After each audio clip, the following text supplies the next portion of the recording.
Udah dimasakin yang enak, tapi tetap nggak dimakan juga. Sebenarnya kenapa sih? Pengen tahu? Ya, simak video ini.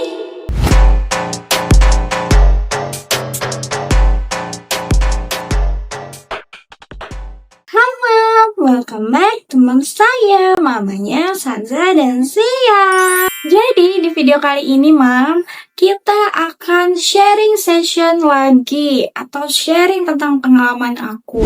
Nah, untuk materi kali ini aku akan berbagi pengalaman aku tentang cara menghadapi anak GTM. GTM adalah singkatan dari gerakan tutup mulut. Nah, kondisi ini merujuk pada anak-anak yang baru mulai belajar MPASI ataupun mereka baru mulai makan ya, Mam ya.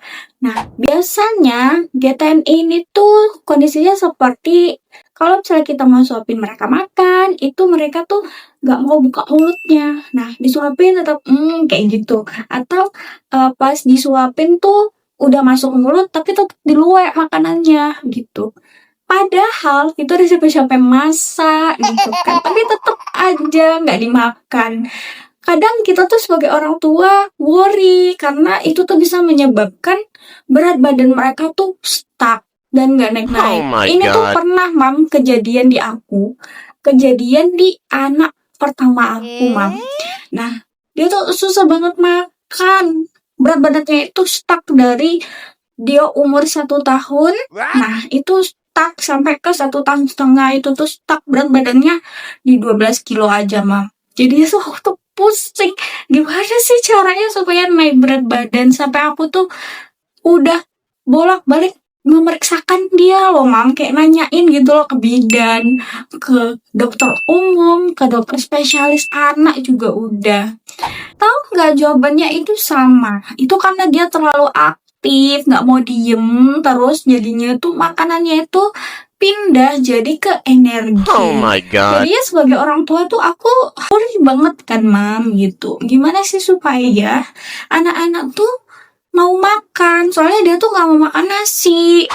Jadinya Mam, untuk menghadapi anak-anak yang GTM, kita harus tahu faktor dan penyebabnya apa dulu.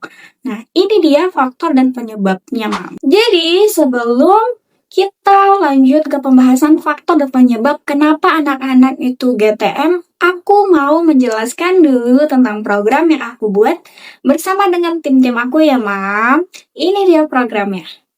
OnVlog adalah program yang aku rancang bersama dengan tim-tim aku untuk berbagi tanpa harus keluar modal. Gimana caranya supaya nggak keluar modal? Caranya gini.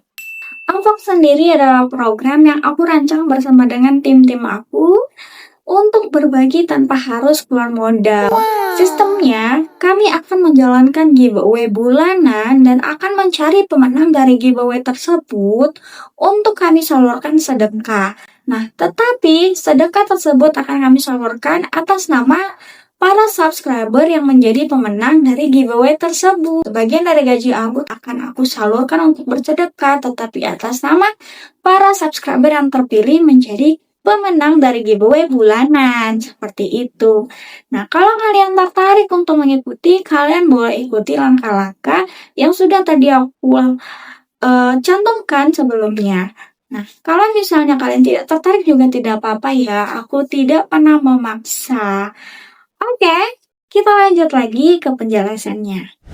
Yang menjadi faktor dan penyebab anak menjadi GTM atau melakukan gerakan tutup mulut, itu ada beberapa faktor ya, Mam. Yang pertama, itu yang paling sering adalah dia sedang merasa bosan dengan menu yang kita buat. Sebenarnya anak-anak itu mereka makannya itu pengen seperti kita, kayak ada rasanya. Jadi kalau bisa sih dikasih bumbu-bumbunya ya Mam, supaya lebih berasa gitu. Nah, yang kedua, ini bisa jadi salah satu faktor juga kalau misalnya si anak itu lagi tumbuh gigi. Nah, ini tuh biasanya anak aku Mam, dia kalau misalnya tumbuh gigi tuh kan biasanya dia demam ya. Nah, pas dia demam itu kan otomatis lidahnya itu nggak ada rasa Mam. atau bisa jadi pahit. Jadi kalau misalnya mau nelan makanan tuh pasti susah ya. Nah, itu bisa menjadi salah satu faktor penyebab juga. Gitu.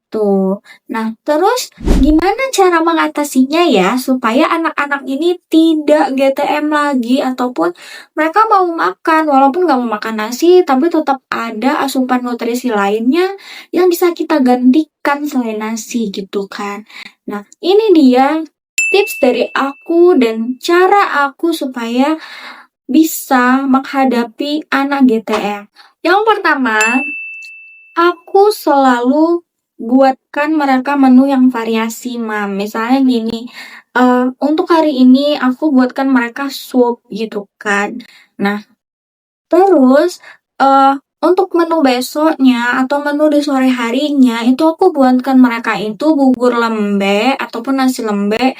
Nah, tetapi bumbunya itu kayak dicampur bumbu gulai atau dicampur bumbu rendang gitu, Mam. Tapi nggak usah pakai cabe, tetap ada bumbu-bumbu yang kerasannya gitu, cuman nggak pedes di mereka.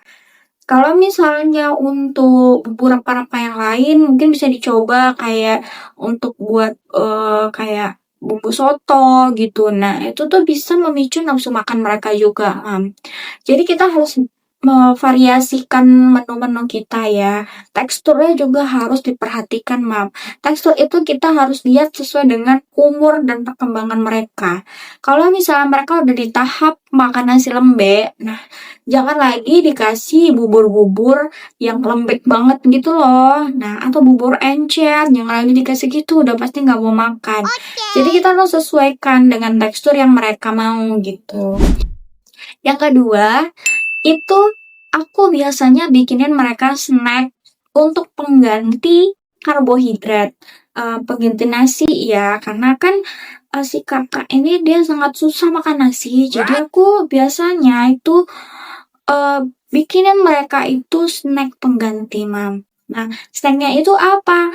Pertama, aku biasanya bikinin mereka smoothies ataupun snack-snack kayak buah-buahan yang dihancurin, terus aku bikinin jadi puding gitu ataupun jadi jelly gitu. Nah, buah-buahan yang bisa kita pakai itu apa? Buah-buahan yang biasa aku pakai itu biasanya alpukat, pisang, ataupun kelapa. Itu adalah buah-buahan yang mengandung karbohidrat, lemak sehat, protein, vitamin, dan juga magnesium. Serta ada folat juga. Jadi untuk tumbuh kembang serta berat badannya itu sangat bagus banget ya, Mam, supaya anak kita juga bisa tumbuh dengan baik. Oke, Mam, kayaknya segitu aja dulu ya sharing pengalaman aku tentang cara menghadapi anak GTM. Tadi tips-tipsnya, faktor penyebabnya juga udah aku jelasin ya. Kalau misalnya kalian mau lihat video-video aku yang lain, kalian bisa lihat link di deskripsi YouTube aku. Nah, kalau misalnya kalian ada komentar ataupun ada hal yang pengen ditanyain, kalian bisa komen di bawah. Kita lanjut lagi di video aku selanjutnya. Jangan lupa di like, comment, dan subscribe. Oke, Mom. See you on my next video. Bye-bye.